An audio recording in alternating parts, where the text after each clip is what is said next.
राधे राधे। कैसे हैं आप सब।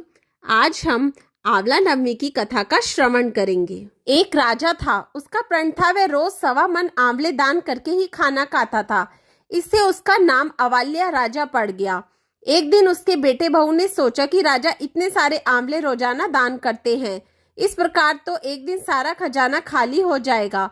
इसलिए बेटे ने राजा से कहा कि उसे इस तरह दान करना बंद कर देना चाहिए। बेटे की बात सुनकर राजा को बहुत दुख हुआ और राजा रानी महल छोड़ के बियाबान जंगल में जाकर बैठ गए। राजा रानी आंवला दान नहीं कर पाए और प्रण के कारण कुछ खाया नहीं। जब भूखे प्यासे 7 दिन हो गए तब भगवान ने सोचा कि यदि मैंने इसका प्रण नहीं रखा और इसका सत नहीं रखा तो विश्वास चला जाएगा। इसलिए भगवान ने जंगल में ही महल, राज्य और बाग बगीचे सब बना दिए और ढेरों आंवले के पेड़ लगा दिए। सुबह राजा रानी उठे तो देखा कि जंगल में उनके राज्य से भी दुगना राज्य बसा हुआ है। राजा रानी से कहने लगे, रानी देख, कहते हैं सत मत छोड़ो, सूरमा सत छोड़िया पत जाए, सत की छोड़ी लक्ष्मी फिर मिलेगी आए।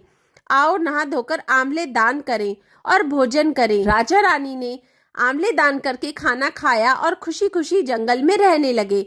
उधर आंवला देवता का अपमान करने व माता पिता से बुरा व्यवहार करने के कारण बहू बेटे के बुरे दिन आ गए। राज्य दुश्मनों ने छीन लिया, दाने दाने को मोहताज हो गए और काम ढूंढते हुए अपने पिताजी के राज्य में आ पहुंचे। उनके हालात इतने बिगड़े हुए थे कि पिता ने उन्हें बिना पहचाने हुए काम पर रख लिया। बेटे बहू सोच भी नहीं सकते थे कि उनके माता पिता इतने बड़े राज्य के मालिक भी हो सकते हैं, सो उन्होंने भी अपने माता पिता को नहीं पहचाना। एक दिन बहू ने सास के बाल गूंथते समय उनकी पीठ पर मस्सा देखा। उसे यह सोचकर रोने आने लगा कि ऐसा मस्सा मेरी सास के भी था। हमने यह सोचकर उन्हें आंवले दान करने से रोका कि हमारा धन नष्ट हो जाएगा। आज वे लोग ना जाने कहाँ होंगे। यह सोचकर बहू को रोना आने लगा और आंसू टपक टपक कर सास की पीठ पर गिरने लगे। रानी ने तुरंत पलटकर देखा और पूछा कि तू क्यों रो रही है। उसने बताया, आपकी पीठ जैसा मस्सा मेरी सास की पीठ पर भी था।